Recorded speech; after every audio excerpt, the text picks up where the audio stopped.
Warning, the following video is rated M for if you're young, you shouldn't watch this, so viewer discretion is advised. But hey, I won't tell if you won't.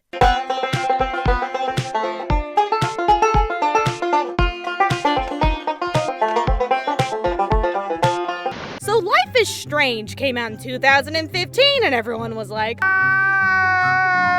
The game was met with polarizing reviews at first, ranging from great to meh at best. Being an episodic game that was gradually released over the course of a few months, the game started off with a promising story and gradually opened up into time-traveling hipster lesbians in space with awkward dialogue. Ready to fucking thrash.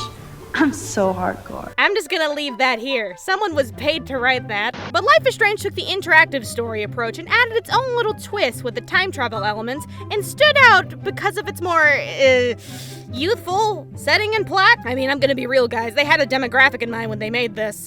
A really gay demographic. A really gay. I mean, hi guys! There she is! It's obvious that Don't had a certain type of audience in mind when making this game. Perhaps folks who happen to be a bit more interested in rainbows than most people. I love a bit of rainbow, me! So Buns, perhaps somewhat misguidedly, invited me, Anima, to contribute to this illustrious video. Gird thy loins, ladies, gentlemen, and beyond, because life's about to get strange. Now, for the record here, we're gonna try really hard to keep this video spoiler-free, but considering the game is all plot, forgive it if it's a tad, just a tad spoilery. But anyway, if you're new to this game, here are a few tips, tricks, and heads up for people who don't know about it. So you play as Max, an 18-year-old student at Blackwell Academy. She's just your normal teenage hipster. She likes photography, her music, her pale pastel colors, along with long walks on the beach, hot tubs, and the sound of rain, and has horrible visions of the city's impending doom. You know, just girl things. But one day after class, she encounters her old friend Chloe being shot to death by the world's most aggressive white boy and suddenly discovers the power to reverse time. Because reasons. Try not to ask too many questions, okay? But after saving Chloe, they realize the advantages of her time travel abilities and try to find the answers to Chloe's girlfriend's disappearance and why God suddenly wants to smear Arcadia Bay like marmalade. Along the way, you'll meet snitches, emo wannabes, doobies, white dudes that make you feel really uncomfortable, Irresponsible drinking. Morally grey decision. You want me to do what? Cringy dialogue. symbolism, the wrath of God, property damage, and people who need to mind their gosh diddly dang business. Now, Life is Strange's story covers a wide variety of stuff that's more than just time travel and can deal with some pretty intense things. While the game has strong fictional elements, it tries very hard to ground itself in reality and deals with relatable situations. Of course, the story tends to zigzag a lot, ranging from crazy white girls to spooky animal spirits that may or not be there to super secret, very illegal drug rings. And while the game doesn't always elaborate on the things it brings up, the core story will kind of take you on a roller coaster of emotion and gosh, guys, I play games to have fun, not cry at my TV screen. What the f***?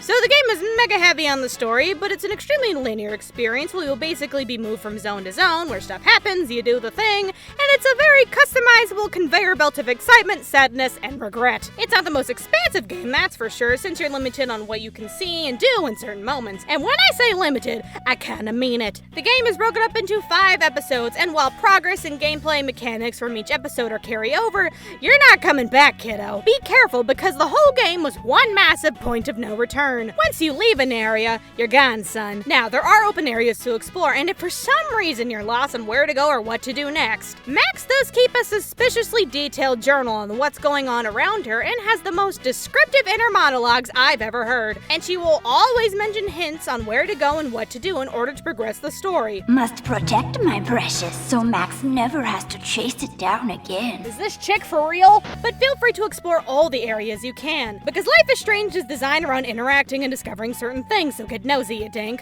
Speaking of getting nosy, Max is a photographer, so you play the role of a questionably pervy observer, capturing snapshots of the characters' lives around you and stooping so far as to press your dirty little hipster face into their garbage. It's best if you get super into it, because this is basically the whole game, so if you're not into that kind of stuff, you're gonna have a bad time. Maximilian has these abilities: 360-degree movement, Not a huge deal, as you won't need to be doing parkour anytime soon. You basically move around like a normal human being, with the exception of Max's wildly flailing arms and questionable expressions. Now, since the game is all about screwing with time and space for bad things to not happen, Max has been given the power to rewind a brief section of time at any moment. Of course, it stops working just conveniently for the plot, but hey, whatever. But this is Life is Strange's key mechanic. Rewinding time allows players to take advantage of the choice feature, having a brief moment to change their immediate decision, in addition to allowing players to experience all dialogue options with everybody. That means you can be a total jerk without the consequences. I like this game a lot. Say goodbye to the typical RPG reload bullshit to see what so-and-so has to say about whoever the Feel free to listen to the whinings of insane old people and intellectually challenged jocks as often as you want. The world is very detailed, with lots of notes, posters, graffiti, pregnancy tests, and gives players a whole lot to immerse themselves in. The detail gives extra dimension to the characters around you, and basically Max is a creep. It's wonderful. Okay, so since the game is all story, everything revolves around choices. This seems like a loaded decision! I don't know what to pick!